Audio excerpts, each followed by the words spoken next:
ఇండియాలో ఎక్కువ మంది వాడుతున్న సిమ్ కార్డ్ ఏంటో మీకు తెలుసా? ప్రధానంగా జియో, ఎయిర్టెల్, వోడాఫోన్ ఐడియా, బిఎస్ఎన్ఎల్ ప్రస్తుతం మార్కెట్లో ఉన్నాయి.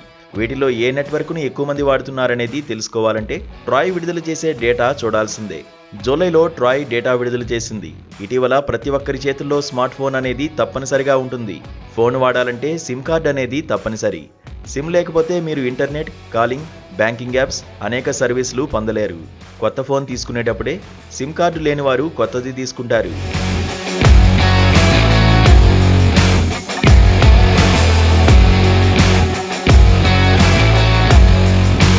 ప్రస్తుతం మార్కెట్లో అనేక టెలికాం కంపెనీలు సిమ్ కార్డులు అందిస్తున్నాయి. కస్టమర్లను ఆకట్టుకునేందుకు అనేక ఆఫర్లు కూడా ప్రకటిస్తున్నాయి. ప్రస్తుతం ఇండియాలో ఏ సిమ్ కార్డును ఎక్కువ ఉపయోగిస్తున్నారో చూస్తే మతిపోతుంది. ఇండియాలో ప్రధానంగా 4 టెలికాం కంపెనీలు లీడింగ్ పొజిషన్లో ఉన్నాయి. అవే Jio, Airtel, Vodafone idea, BSNL. ఒక్క బిఎస్ఎన్ఎల్ తప్పితే మిగతా 3 ప్రైవేట్ కంపెనీలే.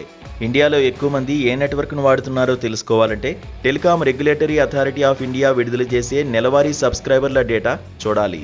జూలైలో ట్రాయ్ విడుదల చేసిన గణాంకాల ప్రకారం ఎక్కువ మంది వాడుతున్న నెట్వర్క్ల్లో తొలి స్థానంలో జియో ఉంది. జూలై నాటికి దేశవ్యాప్తంగా జియో సిమ్ను 47.45 కోట్ల మంది ఉపయోగిస్తున్నారు. జూలైలో కొత్తగా 4.82 కోట్ల మంది కస్టమర్లు జియోలోకి వచ్చారు. ఇక తర్వాతి స్థానంలో ఎయిర్టెల్ కొనసాగుతోంది. జూలై నాటికి 39.14 కోట్ల మంది కస్టమర్లు ఈ నెట్వర్క్కు ఉన్నారు. ఇక ఎయిర్టెల్ తర్వాత వోడాఫోన్ ఐడియా ఉండగా ఆ తర్వాతి స్థానంలో ప్రభుత్వ రంగ సంస్థ అయిన బిఎస్ఎన్ఎల్ కొనసాగుతోంది. ఆర్థిక ఇబ్బందుల వల్ల వోడాఫోన్ ఐడియాకు కస్టమర్లు తగ్గిపోతున్నారు. నెట్వర్క్ స్లోగా ఉండడం, 5Gని లాంచ్ చేయడంలో ఆలస్యం కావడంతో వోడాఫోన్ ఐడియా నుంచి జియో, ఎయిర్టెల్ నెట్వర్క్కు చాలామంది మారిపోయారు.